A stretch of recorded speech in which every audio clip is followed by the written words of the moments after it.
And welcome once again to Why Should We Care About the Indo-Pacific, brought to you by IEJ Media and our sponsor, Bauer Group Asia. We'll more about them in due course.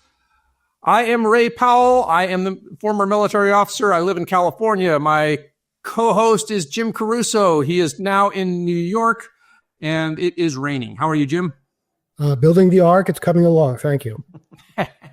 Well, I'm surrounded by Jims today because I've got our guest is Jim Geraghty. Jim Geraghty is in Northern Virginia, where he lives in the neighborhood he likes to refer to as Authenticity Woods. We'll ask you something about that later, probably. He is a senior political correspondent for National Review, and I also believe also a columnist for the Washington Post. He is the author of the popular Morning Jolt newsletter and a frequent commentator on U.S. national and global politics. One of the topics that Jim Geraghty is best known for has been his relentless reporting on the Chinese government's cover-up of COVID-19's origins, which he began writing and speaking critically about in its earliest months. Well, 2 months ago, the German press reported that German intelligence concluded as early as 2020 that COVID-19 was, quote, 80 to 95% likely to have escaped from a lab, but that, quote, the assessment was kept from the public at the time. All right, Jim Geraghty. This is COVID-19, not COVID-25, and most of the world has moved on. So why should we care if now intelligence services are saying it actually escaped from the lab, as you were reporting back in 2020? Well, first of all, thank you very much for having me on the program. I went back and I checked. It was March 4th, 2020. was when I wrote my first piece. My colleague, Michael Brennan Doherty, just sent me on the company Slack, hey, there's this guy on YouTube who says this is all because of a leak or something. And, as everyone remembers, we didn't have a lot to do back then because you couldn't leave the house. You couldn't go out and enjoy yourself. So I had a lot of time on my hands. So I think the first step was going through each step, each claim in that video. This guy was an expat, but I guess he just had spent time in Wuhan, just knew, hey, there's a lab there that's working on that. He'd go into the website. And I do not speak Chinese. So I took everything that he was talking about, double checked to see, is this on the website? And I take it and then I run it through Google Translate. Okay, it all seems to make sense. And verified everything I could. And, really within a month of the world shutting down was the recognition of the fact that, yes, there was not just one lab, but there was also the local branch of the CDC. And both of them were doing research on coronaviruses found in bats. Now, that's almost overdetermined. One would be suspicious enough. Two of them is there. One was very close to the infamous wet market that everybody believed was or that many people had theorized was the origin point.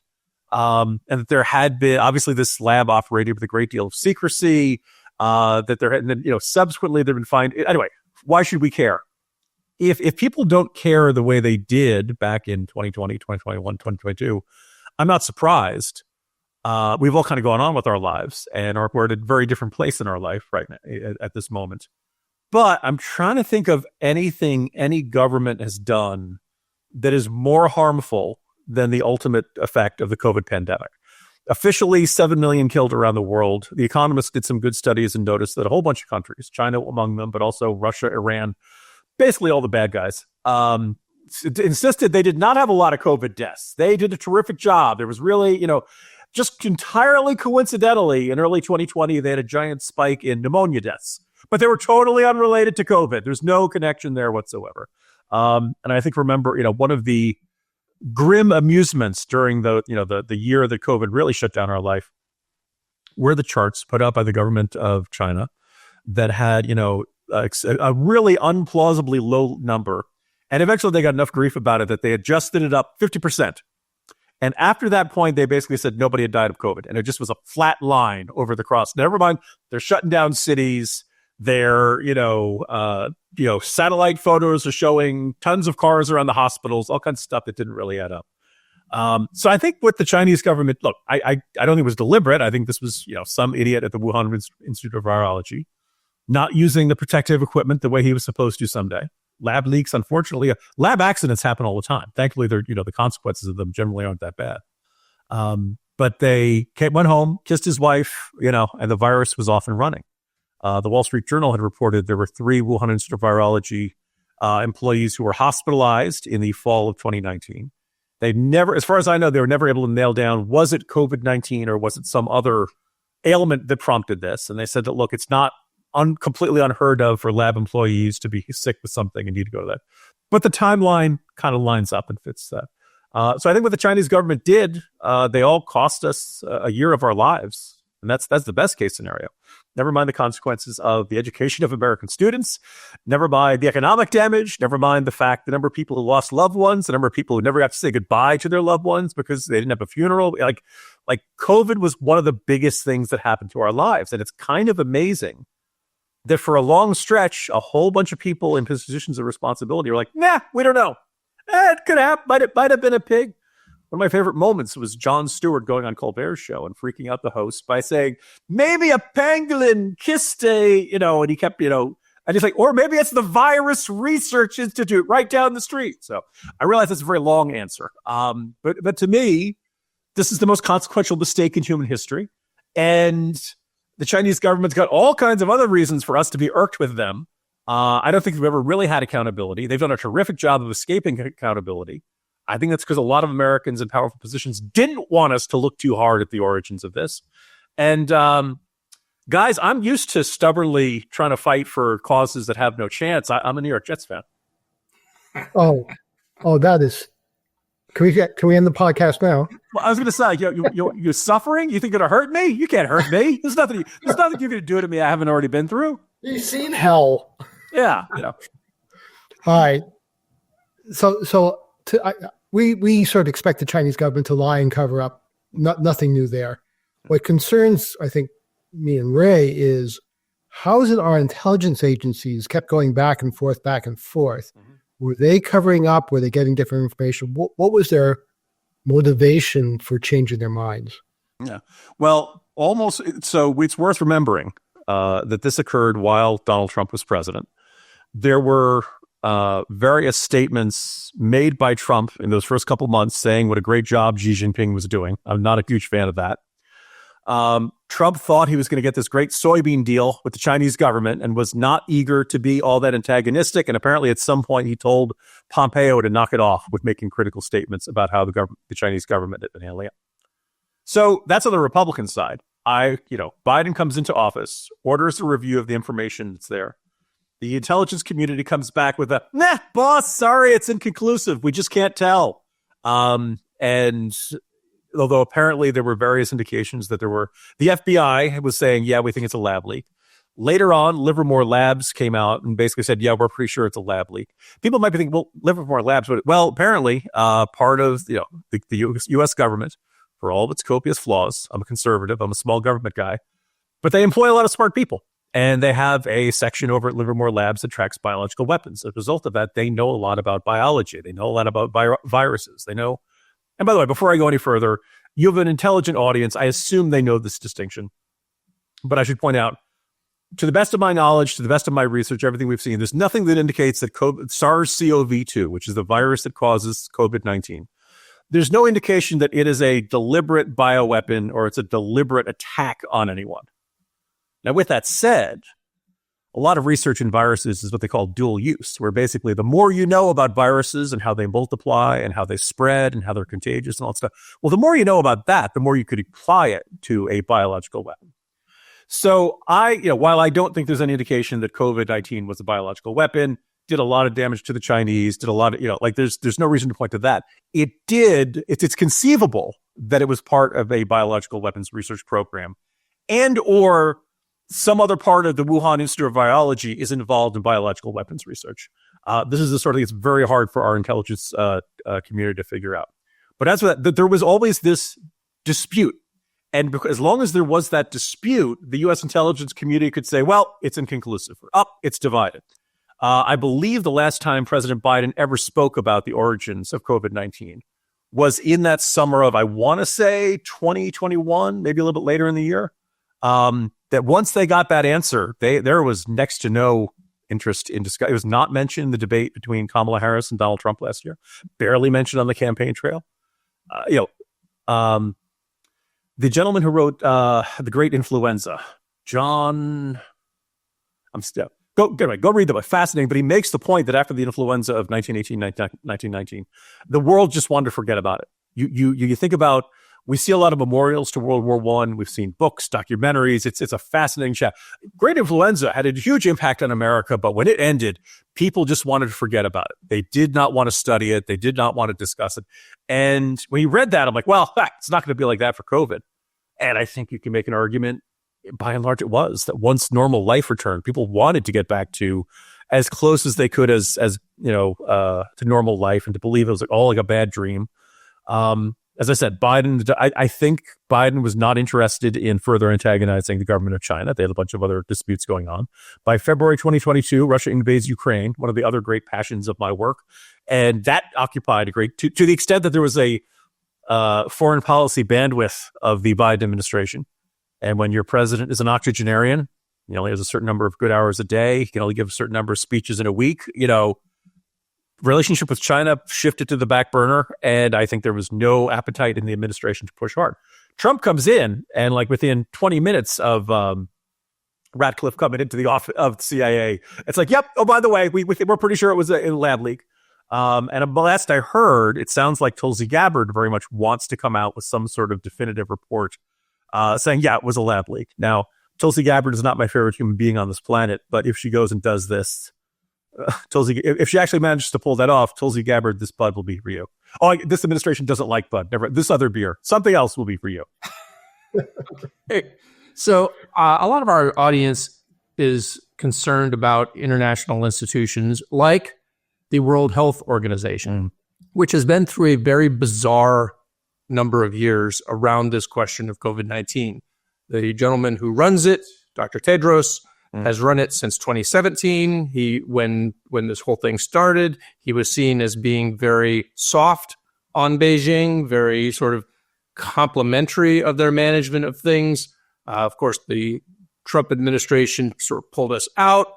Then we were put back in, and now we're leaving again.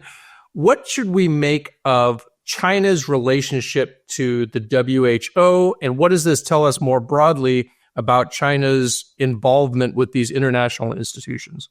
Yeah. On the right side of the aisle, you can find a lot of these international institutions, WHO, probably throw in World Trade Organization, United Nations. And there's one chunk that says, we hate them. They're never on our side. They're always an impediment. They're always a pain in the neck. Let's withdraw, stop funding them, and just get rid of them. And there are other ones like, no, as Bill Clinton once said of affirmative action, mend it, don't end it. The idea that these institutions have can still do some good. They just need new leadership, and they just need some reforms. I think if you're the World Health Organization and you fumble it as badly as they did on COVID-19, it's really hard to ever come back. And I don't know if we will ever see, let's just say, well-informed Americans who follow these sorts of things having the same faith in the World Health Organization that they did before the pandemic. And it's worth noting, at one point, I believe, pardon me, it's been a while since I've looked at the timeline, but the gist is like January, these numbers of cases in China keep going up. And I believe people at the World Health Organization are just like, wow, we got to declare a global pandemic. And the Chinese government said, no, you don't need to do that. In fact, I believe it was January 21st or somewhere around that time is when the Chinese government, up until then, was insisting they saw no evidence of human-to-human transmission. Never mind the fact that doctors were catching it from their patients. Never mind the fact that you're seeing it. This couldn't all be from everybody eating bat soup in the market that day. It was always, the evidence was always pointing in that direction, but it was a great embarrassment to the Chinese. And so they kept insisting, we have it under control, we have it under control. So they delayed declaration of a global pandemic by about a week. Now, we could argue whether that would have made a very big difference in the long history of the pandemic, but it was a good demonstration of the fact that China's government effectively had a veto over the sorts of questions that are like, it's the mission of the World Health Organization is to declare things like a global pandemic when there's evidence of that. I find myself feeling like that the gift from Office Space. Just what is it would you guys say you do here if you're not going to come out and declare a global pandemic? That World Health Organization, I think you'd be about organizing world health. I think it'd be right there in the name. Now, the interesting weird thing about Dr. Tedros is that, so people like me are very upset. And, your listeners may remember at one point, a World Health Organization team did go to Wuhan. And apparently they went into the Wuhan Institute of Virology and had a very odd meeting where they asked, there was nothing accusatory. There was nothing where anybody was pointing the finger and saying, you guys did this or anything like that. but they just said, hey, can we get your data on the very first cases? And the Wuhan virologist is like, no. And they're like again, look at our name, World Health Organization. We kind of need the data, guys. We kind of, need the info. And they've gotten into a shouting match. And people pointed out, you don't usually think of virologists as being hot-tempered, table-pounding, Sam Kinison type screaming at you or something like that. Usually you and it was a sign that like that to me says, okay, these guys are definitely hiding something. Further evidence for the suspicions. But anyway, they do that study. They spent like an hour, a couple hours in the Wuhan Institute of Virology, come out and very quickly say, yeah, but totally it wasn't a lab leak. There's no evidence of it. Those darn pangolins, those darn bats and all that stuff. And apparently, like even Dr. Tedros was like, I think that's a little premature to make that declaration. So you had the head of the organization looking at the investigation to say, fellas, come on, not even I can sell this. This is, you look like you just went in, did a very cursory study, tried to get China off the hook for this, and everybody is just supposed to live in fear of somebody else eating at a wet market. Now, I point out that the wet markets opened up for business a couple months after the pandemic started again. So if you're like, if this had set off something that required whole cities to be shut down for months at a time, and you're the Chinese government and you think it came from a wet market, do you think you'd be eager to open them back up again? To me, the evidence, the behavior of the Chinese government says to me, they know why this happened. They know they're not particularly worried about this happening again because they feel like whatever problem it was, they fixed it. And as much as because like if it had been a wet market, you figure we would have found, oh, here's a bunch of animal smugglers and they all died mysteriously, or some other scenario pointing to that. And we never did. In fact, as far as I know, we've never found that precise virus in a bat. Now, doesn't that seem kind of weird that you've got this thing that's a bat coronavirus and it spreads like wildfire amongst human beings? This thing spread all around the world within a couple of weeks, but it doesn't spread quickly from one bat to another. Now, I don't know about you guys. That to me says it's somewhere along the line. It gained a function, kind of like it had gone through some sort of process designed to make it more virulent and more contagious amongst human beings. And in the process, it became different from all the viruses you found in bats and different from, so that you'd never find it in a bat, that it was always being spread through human beings, not through bats. So what concerns me is, all right, so the WHO is discredited and dysfunctional. Our national health system is now, I would say, under attack. Global cooperation on health is uncertain, but we still have the same problems of the possibility of new pandemics arising. Mm-hmm. So in your opinion, where do we go from here? When you say under attack, is it because the Secretary of Health and Human Services is recommending leeches or? Well, Ray is very pro-leech, referring to me usually. All right, Look, Jim is my friend, so I don't want to cast any aspersions. No, I was going to say that there are areas of the Trump administration where I think they're doing a good job, border, some of the stuff with the Houthis, stuff like that. And there are other parts of the Trump administration I think they're doing a terrible job. I was not a fan of Robert F. Kennedy Jr. becoming Health and Human Services Secretary. I mean, just for starters, I would really love to have an HHS secretary who knew which one was Medicaid and which one was Medicare. Because when he was testifying, he kept mixing them up. But that's kind of the job, fellas. You really need to know which one is which. Medicare is for old people. That's why they scare Medicare. They're trying to scare the old people. Medicaid is for poor people. And if we renamed it Poor People Care and Old People Care, I think we'd all be doing a lot better. There are times where I will tell my audience, hey, there's this institution you once trusted or thought was at least full of competent people doing their jobs. Here's some evidence that it's really bad. Sorry. And there is unfortunately not a replacement institution. Government does not have, it's not like we can say, we can change administrations, but in the end, the institutions are largely full of the same people, although the Trump administration is trying to get rid of as many people as it can. I think public health did itself enormous damage during the pandemic, and it's going to be a long time and a very long, slow process. In fact, I might say I don't know if RFK Jr. becomes the big deal that he did if you don't have the vaccine skepticism And I think vaccine skepticism came obviously out of the experience with COVID. For anyone listening, I hope you went out and got your shots. As far as every vaccine I've ever had has been fine. Every vaccine my kids have ever had has been fine. Go ahead. But if you have any questions, talk to your doctor. I'm not a doctor. Jim, as a guy who spent 35 years in the military, and I think got 9 anthrax shots. There you go. You must have felt like a pincushion. But yeah, like one of those things where like, being very pro go out and get your COVID vaccine. I was never a big fan of the mandatory or attempting to strong arm it. And I always thought that the efforts to fire people because they didn't want to get, there was something authoritarian in it. There was something, all of a sudden at the time when our government really needed the public to trust it, it really needed to behave in a manner that would encourage communication, that would encourage a sense of, oh, these people really do care about me. For some reason, the entire federal government decided to be like Eric Cartman on South Park, and this by respect my authority, this vibe of I will make you get these shots whether you want them or not. And of course, many of the same office holders would then insist that they're pro-choice and they believe in bodily autonomy, but not when it comes to what we're gonna jab you with. So, and so that I believe that was handled very badly by people who I think just have instincts of how dare you defy me, how dare you. At one point, I started the pandemic thinking Anthony Fauci was this swell guy. I still think he's a very knowledgeable guy, but I think month by month, year by year, being a celebrity, I think is not good for you. I think being a widely revered, celebrated celebrity is probably not good for you. I wouldn't know.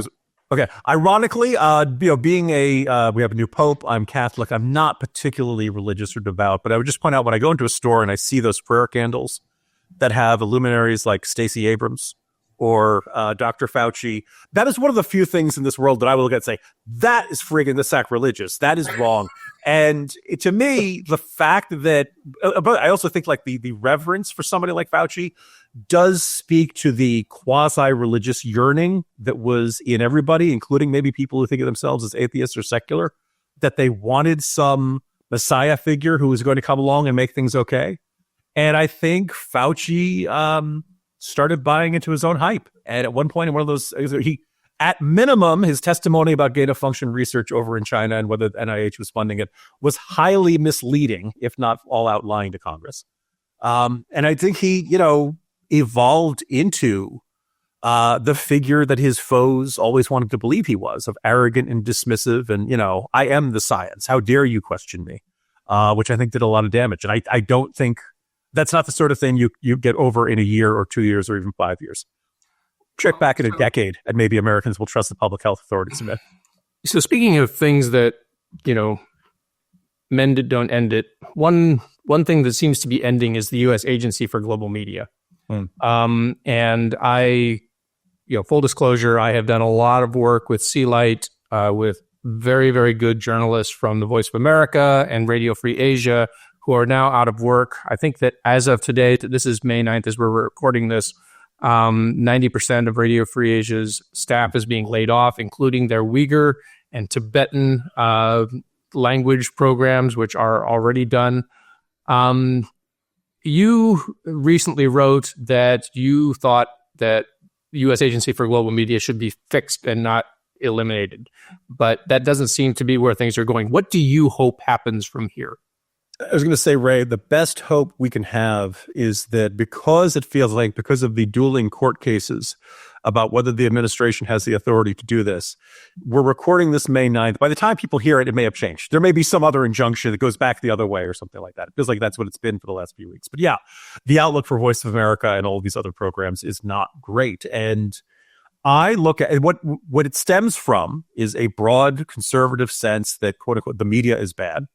And look, I write for National Review. If I wrote, if you put all of my articles about criticizing the media and bad coverage and unfair coverage, skewed coverage that gets things wrong, you put it from end to end, you could probably go to you, Ray, and then up to New York, Jim, and then back down to me.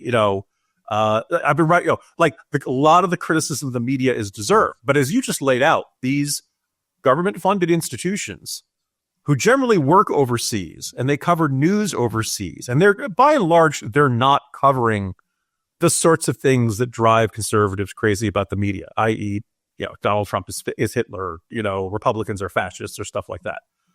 Now, having said that, if I were running these sorts, and they do cover U.S. domestic news. I'm sure if you went looking, I could find articles there, but I didn't like it, or I wouldn't have gone with that headline choice or something like that. There's valid criticism. And Voice of America should be trying to bend over backwards to avoid being perceived as partisan, if for no other reason than the fact that they're funded by the government. So at some point, that other party is going to get in power, and they're going to want to, take it out in your budget. But basically, there were cases where I think that their coverage, you could argue, was skewed. But to me, that wasn't what Voice of America and all these other institutions were all about. They were all about putting coverage that was honest, that was countering foreign propaganda and bringing it primarily to foreign audiences, not to American audiences, and saying, hey, I know Russia is telling you this, that, and the other thing, but but here's the actual truth. I know China is saying the Uyghurs are, whistling while they work, and everybody's happy and singing and dancing and everything's swell, but it's not. And I think that's an invaluable service. The other thing I kind of marvel at, and this is one of those real beefs I have with the Trump administration. So you look at what Russia spends on foreign propaganda, Sputnik, RT, all of the Internet Research Agency, all the little trolls they have in St. Petersburg, and all that. I mean, it's got to add up to billions and billions of dollars.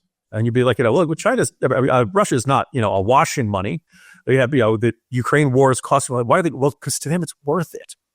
They think this is a worthwhile investment to get their message out there and to, divide Western societies and get people to believe, boy, Vladimir Putin is swell. Do you see how good he looks without his shirt?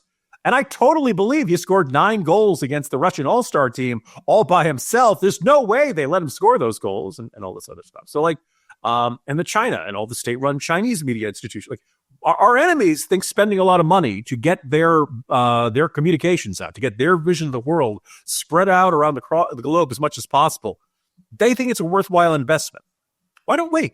Why do we look at that and say, that's a waste? I think a lot of Americans don't like to think that we are in a global conflict, not a hot shooting war, something probably more akin to the Cold War, against, it was a Ukrainian member of parliament, Marian Zablotsky, who used the term, on this podcast, can I use bad words? We try to minimize them. Okay, that's okay. Go ahead. You must. He described what he called the axis of a-holes. And I think your listeners know what A means. And it basically was Russia, China. You could throw in Iran, North Korea. At that point, the government of Syria's under new management these days. I hope things are getting better. Venezuela, and you could probably throw in a couple others. And are they a formal axis, an axis of evil, axis of the demons? Not necessarily. It's more of a partnership of opportunity.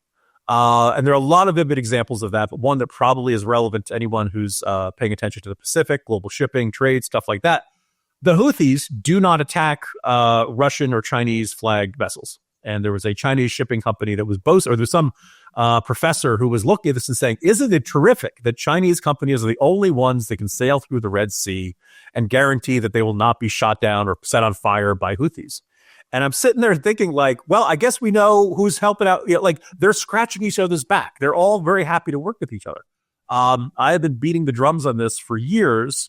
And there are a lot of days some days, guys, I feel like Sisyphus trying to roll that boulder up the hill. And then there are a lot of days I feel like Indiana Jones, just running away from the boulder. But in any case, there's a boulder. There's a boulder. It's all, yeah. What I find so confusing is Trump's superpower is his ability to communicate to the world. Mm-hmm. But the world doesn't get Truth Social, and the world doesn't all speak English. So the idea of using global media, the government arm, to help amplify and should be in his wheelhouse. It makes zero sense to me. And I know you have an explanation that American people don't see the value. How many American people are even aware of VOA? It's Washington people. Yeah. And I think Washington people get it. So it worries me that almost conspiracy theory minded might say, we're just disarming for some reason, another Putin gift. Well, we are also apparently trying to cut 8% from the defense budget each year for the next 5 years. Yeah, that up. That's close to a 40% cut. I would note I wrote about that, and then a couple people said, well, actually, they want to take that money and they want to put it into other more productive directions. So if it really is eliminating wasteful spending and taking that money and putting it towards actual, needed programs, I'll be fine with it. But if it's not, we are letting people go to Central Intelligence Agency. We are letting people go civilian DOD. Chinese defense budget, it's going up. Russia defense budget, it's going. You think our enemies are making cuts right now? All the available evidence says no, which to me says, we are getting weaker and they're getting stronger. That's not a good scenario there. As for Trump, why does he not see it this way? Guys, Witkoff went to Moscow and used the Russian's translator. Now, first of all, if we really don't have a translator in Moscow, then Elon called the heck down. That's way too many cuts over at no, but actually we know the U.S. But the other I periodically think about is that if you are the president's special envoy, remember Witkoff was supposed to be special envoy to the Middle East. All of a sudden, he's in charge of not just Israel and Hamas, not just our negotiations with Iran, not just back-channel talks to the Houthis. He's also in charge of Russia and Ukraine. Is Marco Rubio? He has as many jobs as Marco Rubio. Well, I was going to say, Marco, for having that, now we know how Michael Rubio manages to do all these other jobs because he doesn't get to do any Secretary of State stuff. He's like parking cars somewhere or something like that. So like Witkoff, as far as I can tell, look, I want my government to do a good job. In a way, I'm rooting for Witkoff, not as much as the Jets. I'm rooting for, I'd like him to do a good job. But nothing he says is reassuring. He comes back and he is utterly echoing Russian propaganda to Tucker Carlson and all that stuff. And so the idea that he's going into meetings with Putin without his own translator and being reliant on the Russians, like absolute amateur hour. And why? Oh, because they're all morons, Jim. Because right. I mean, I don't want to be that snarky. And actually, I don't mind being that snarky. But in the end, I think both Trump and probably Witkoff and maybe a couple of these other guys in this crew look at the biggest, most dangerous, challenging geopolitical struggles, and they say, this is all just a real estate deal. This is all just, you get this land, I get that land. We're going to draw the lines here. I give you some money. You get, that this is all essentially negotiation. And I don't know about you guys, to echo one of our recurring obsessions from the 3 Martini Lunch podcast.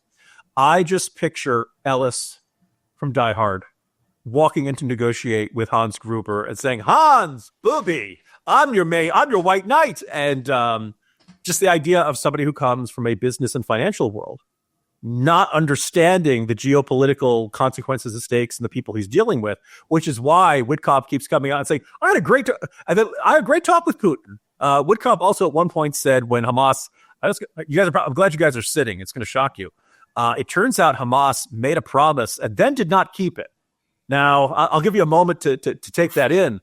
But that's, but he said, at one point he said, maybe that's me being naive with Hamas. You think? If you cracked a book and knew anything about Hamas, take a look at the charter, right? Drive the Jews into the sea.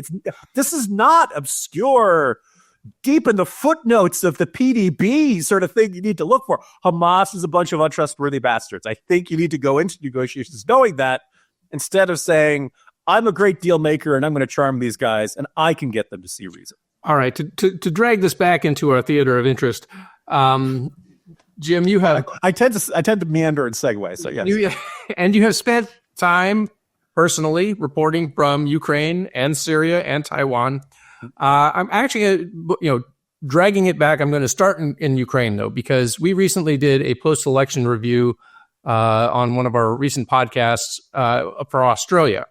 And I was pretty interested to find out that maybe one of the most seminal events in the recent Australian lead up to the recent Australian elections was the Oval Office meeting between Donald Trump and Volodymyr Zelensky. And essentially what I heard from the people who were reporting on that election was Australians were looking at that Oval Office meeting and saying that could happen to us. Of course, Australia is extremely reliant, an ally extremely reliant on the United States for extended deterrence. So I'm going to just pulling this back to the Indo-Pacific, what should Indo-Pacific allies conclude about the Trump administration's approach to alliances? I think that it's highly unpredictable, and that I don't want to say it depends on what side of the bed Trump got into or what he saw on Fox News Cryon right before he went into the meeting or something like that. And we probably should point out that the upside of having Trump being as transactional as he is that he and Vance and Zelensky had this, an Oval Office meltdown, the likes of which we've never seen. And 2 months later, they sign a mineral deal. So either Zelensky's really good at figuring out how to pull back from the brink and how to, there was a very famous picture of them at the Pope's funeral in the Vatican, where, the Pope, Trump can get furious, but his anger is kind of like a summer thunderstorm. It comes out of nowhere. It's very intense, and then it passes and everything's quiet again. So the fact that at one point Steve Bannon in the first term was famously fired, and then he got back into the inner circle. It's interesting. Trump, for all of his, raging on Truth Social, doesn't necessarily always, hold grudges. But with that said, watching Trump and Vance double team Zelensky and just, shout at him in the Oval Office, that could happen to Australia. I'm sure Pierre Poilievre up in Canada, the conservative leader, thought he was in great shape. And then Trump started it was cute the first time when he called Justin Trudeau governor. I, for one, find the jokes that Justin Trudeau is the illegitimate son of Fidel Castro a much funnier joke. And that's where my humor would have been gone. But that's, that Trump kept doing it. And how do you expect the Canadian people to respond when you keep joking that you're going to turn them into the 51st state? Of course they hate it. Of course they hate the idea that they're going to be annexed by somebody. And, the Liberal Party of Canada was in the dumpster. And Trump effectively pulled it out, dusted it off, gave it a, dry cleaning, and it came out and they just won the election. And, and Pierre Poilievre was like, what happened? I was ahead. We were supposed to have 200 some seats. So Trump's, effect on other countries' politics is unpredictable because he's unpredictable. And, every other American president would go into a meeting with Australia or with Great Britain or with Canada or with any normal, long-established ally and speak of them in friendly terms and in respectful terms and thank them for their assistance and all the stuff that are just pro forma almost in a, head of state leader, meeting. And Trump not only doesn't do any of that, he complained to Zelensky, you never thank us. Zelensky thanks the U.S. practically every speech. And he just, the other thing which I think is worth noting, Trump did not run saying, when I am president, we are finally going to put the Danish in their place. We're going to let them know that they've been lording it over Greenland. As you guys could tell, I like doing Trump impressions. I've been in my head for about 8 years now. But is Greenland a strategic position? Yes. But we already have a Space Force base there. Whatever we need from the Greenland, we probably could get through normal negotiations with the Danish. And yet instead, Trump is like, oh, we're going to take it. We're totally. And so when he's meeting with the Canadian prime minister and the Canadian prime minister comes out and says, but, Canada is not for sale. And boy, that's the sort of thing every leader wants to say, standing up for your country. And Trump's like, never say never. Someday Canada's like, oh, okay, you can sell us. All right. We are. Turns out we are for sale after all. Maybe that's how he got Bologna. Never say never. Wow. Just wondering. I would just like the Internal Revenue Service to know that it was James Carouso who did that, not James Geraghty. I just want to be clear. Yeah, that's uncertain. So let's go to tariffs, my bugbear. Sure. Because China was on the ropes economically, right? And we were in great shape economically. And we could have pressed Japan and Korea and other countries to really put the screws on if China is our main competitor, the strategic competition of the century. And instead, what are we doing? Again, help me understand what the plan is. If China is the main game and we've just thrown away, you should have heard Rahm Emanuel. I urge you to go back and hear him talking to us. He's so irate because it was part of his idea, just really squeeze them. Mm-hmm. Yeah, and it's worth noting, I am generally a free trader. but I saw the argument, like China is just a very different case. Although I think it's worth noting, as some of my colleagues like Dominic Pino and Ramesh Ponnuru have pointed out, the great irony about the tariffs on China is that it's not primarily an economic argument. It's much more of a national security argument. It's much more of an argument of, do we want China making so much of our pharmaceuticals? Do we want anything that the Department of Defense is going to need to be made in China? Do we want any of our electronic components made? Like, these are the like it's all in this, the realm of, do we want to be dependent upon them for anything that we need? And could that, if we ever had a conflict, could we suddenly look and realize, oh no, we depend on them for X, and we can't fight that war without X, you know? And when I say X, I mean the unknown. I don't mean the social media platform. So I was, open to the, to paraphrase Gwyneth Paltrow, consciously uncoupling from China. I believe that, I wrote about this long before COVID, that, let's say, 1990s, Clinton signs most favored nation status for China. And there was some controversy then, but it's worth noting that, like, mostly it passed with Republican votes. And there was this argument of, well, we're going to trade more with them. We're going to engage more with them. And by engaging more with them, we will bring our values to China. And I'll just say, now that here we are 20 years later, I wish that had been true.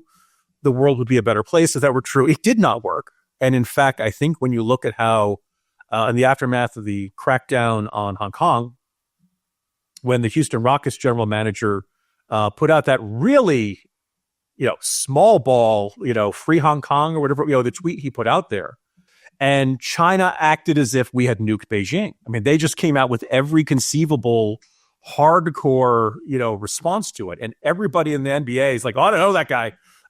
Every NBA who's like taking the knee and weighing in on every political, Steve Kerr, who's speaking at the Democratic convention, all of a sudden it's like, look, it's not our job to get into politics. Really? Now is you don't want to get involved in politics?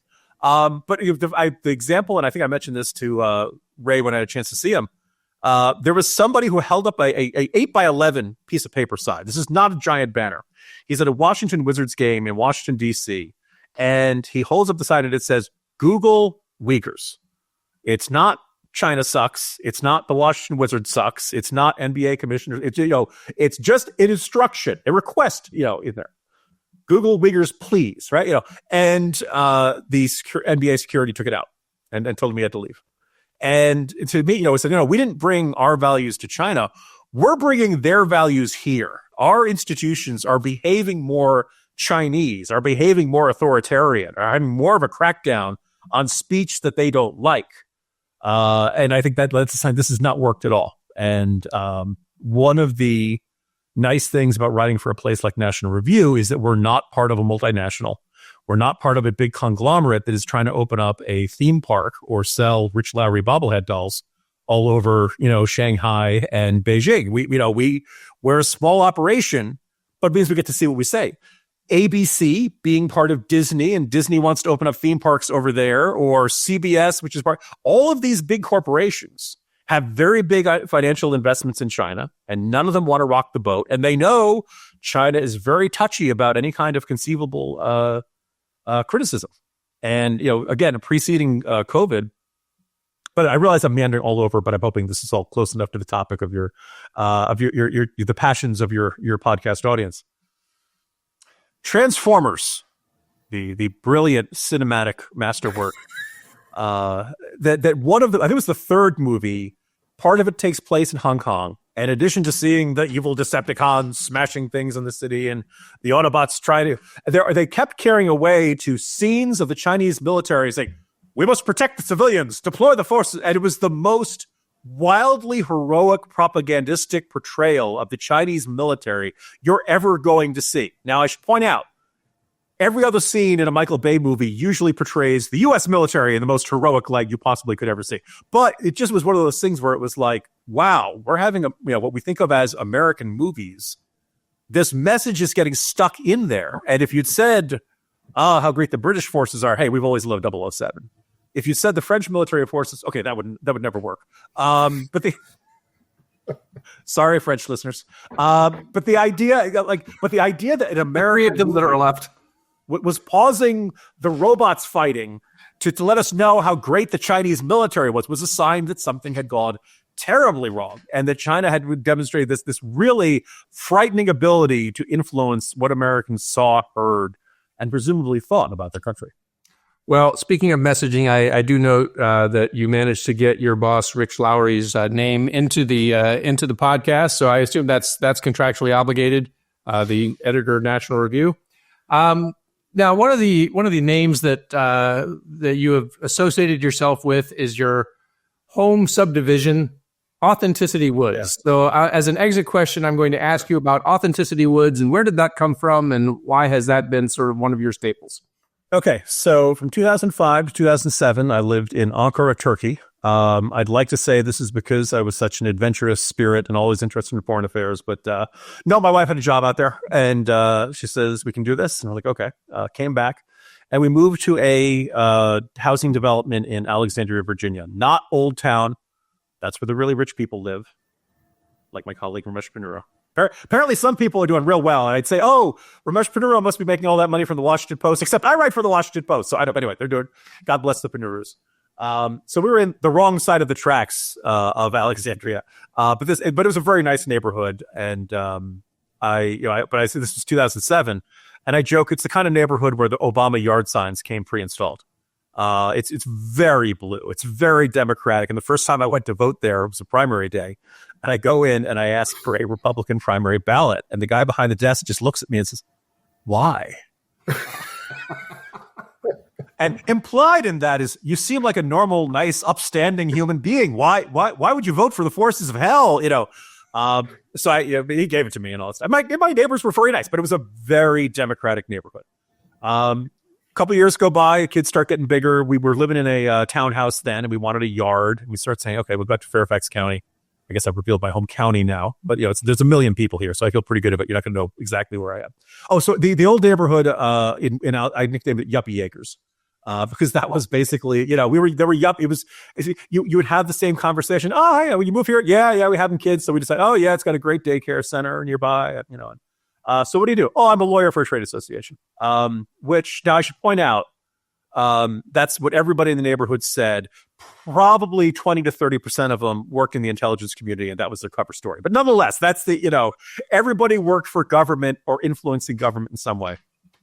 Move out to Fairfax County, where every once in a great while, a Republican will win. Like I think Bob McDonnell won like 50% to 49% or something like that here. So it's like they're in a really good year, Fairfax County can be purple. In the Trump years, it has not been good. It's been much closer to like a 2-to-1, Democrat to Republican split. The way you know who votes what in my neighborhood of Authenticity Woods is that if you're voting for the Democrat, you have a Biden or a Harris sign. Jerry Connolly's our congressman, and if you're voting for Republican, there's no yard sign at all because you don't want anybody to know it. But that's a sign, So yeah, I like where I live, and I joked that because it wasn't full of those yuppies, I was outside the Beltway by 2 miles, and that this was that this was authentic. This was the real America out here. So also we have spiders the size of Buicks out here. So this is why Authenticity Woods just kind of captures the vibe of where I live. All right. Well, we have had with you, Jim Geraghty, references to Die Hard and Yuppies, which just shows that this is very much a Gen X, with the exception of my co-host, who may be a little more senior than that. Anyway, so where can people follow Jim Geraghty if they want to keep up with your work?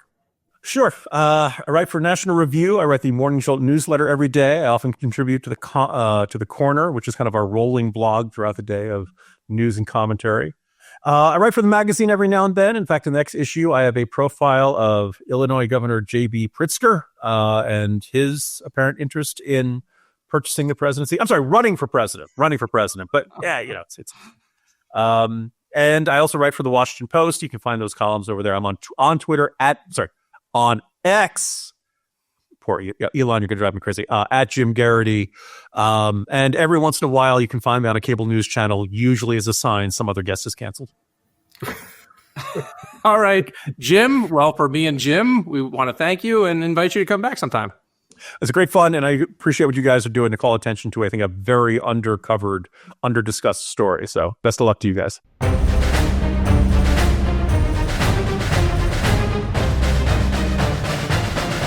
And once again, our sponsor is Bauer Group Asia, a strategic advisory firm that specializes in the Indo-Pacific. We're very grateful for their sponsorship, and I know that their clients are very grateful for their unmatched expertise and experience that helps clients navigate the world's most complex and dynamic markets.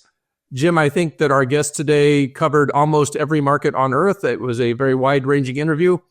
Fortunately, Bauer Group Asia is all over the Indo-Pacific, and Jim Carouso is a senior advisor with Bauer Group. You can visit them at BauerGroupAsia.com. Jim, a very wide-ranging interview. Well, I just hope our audience knows enough about American pop culture, especially in the 80s, that he can follow the various references, because I have to admit, I'd never seen Die Hard. Oh, wow. That's so there's an ongoing discussion in the United States as to whether Die Hard is an authentic Christmas movie. And people come down very hard on either side. So if you have not seen Die Hard, that's your homework assignment. You have to go now watch Die Hard. Yes, mother. But if we go back to his initial points way back at the beginning, that he feels it's definitely a lab leak. Yeah. We'll never know. I think we know. I'm sorry for Jon Stewart on this one.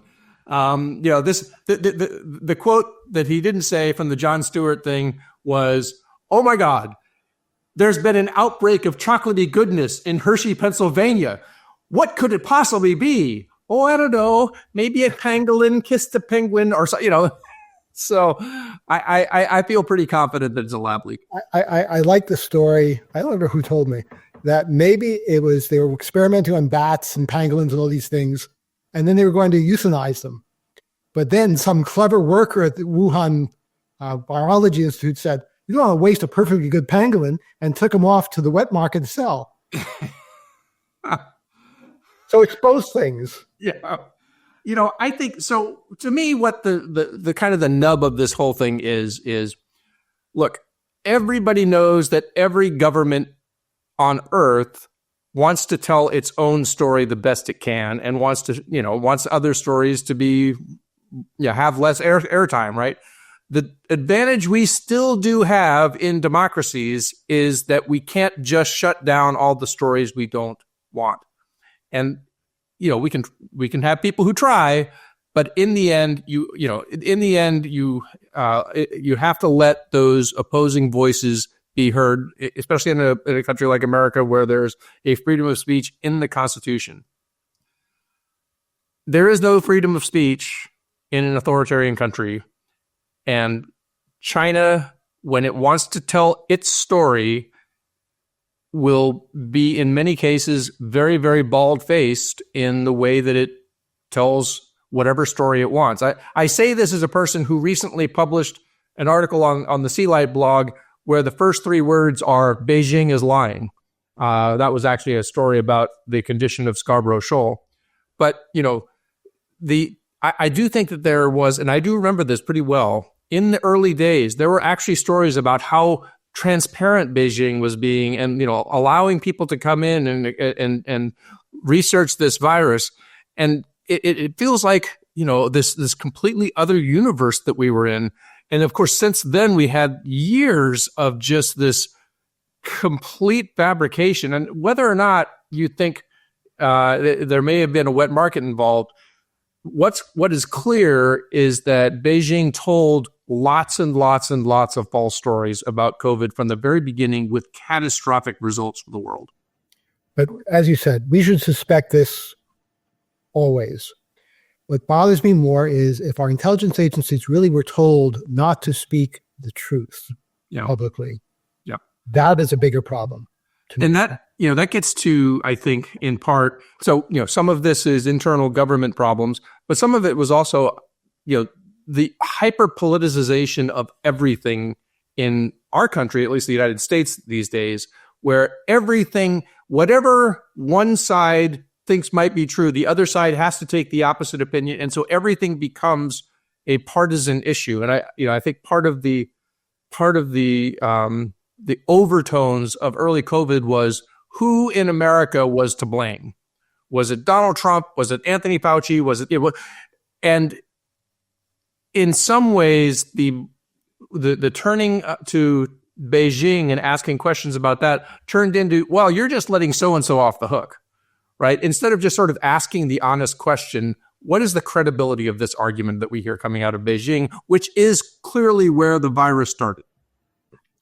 Well, I just need our institutions to have credibility, be apolitical, whether it's our health organization, our intelligence agencies, DOD, or state, just play it straight and let the politicians politic. I am 100% with you on that one, Jim. Well, since we're in violent agreement, that makes me uncomfortable, so tell me a story. Well, I honestly have a hard time remembering whether it was on or off the recording that Jim Geraghty was telling us about big spiders in Northern Virginia. And I remember as soon as he said it, I thought, I have spent 3 years in Australia, and I don't think Northern Virginia knows anything about big spiders. Call that a spider? So I think that the name of the spider in Australia was the huntsman, right? Wasn't that the spider we had there? Well, that was wonderful. I remember very distinctly being in a car, sitting in the backseat of a car on my way to the Russell Building, which was like their Pentagon. The driver of the car was our Marine attaché. And as I'm sitting there, I all of a sudden see crawling along my window a spider the size of my hand. And the car is in motion. And I remember leaning up and sort of saying quietly in the Marine attaché, the driver's ear, say, look, I don't want you to look to your right yet, but very slowly, this is what's going on. It didn't matter. He still almost drove us off the road. Those are really, really big spiders. This is why you should always have your weapon available. Yeah, exactly. Well, not in Australia. There isn't a lot of that going on in Australia. All right. Well, again, amazing, wide-ranging interview. Our audience may have heard references to a couple of other episodes you can go back and listen to or watch on your YouTube channel, youtube.com/IP Podcast. They included episode 49, which was with Ambassador Rahm Emanuel. Why should we care about the U.S.-Japan alliance? And of course, our very, very recent Why should we care about Australia's election results, which we did with Mick McNeil and Michael Rowland, which was our first ever live show. And that was where we talked about that inflection point with Volodymyr Zelensky in the Oval Office. So we want to thank all of our team here, Jim and Ian. Ian is our producer. You can follow him at his media site, IEJ Media. You can follow him on X at Ian Ellis Jones for the latest in the military and geopolitical graphics department. Of course, you can follow us on social media. We're on LinkedIn, we're on X, we're on Blue Sky. You can email us at Indo-Pacific Podcast@gmail.com. That's Indo-Pacific Podcast@gmail.com. And finally, we want to give one last shout out to our sponsors, Power Group Asia at powergroupasia.com. For Jim and Ian, I'm Ray. Thanks for joining us this time, and join us again next time on Why Should We Care About the Indo-Pacific.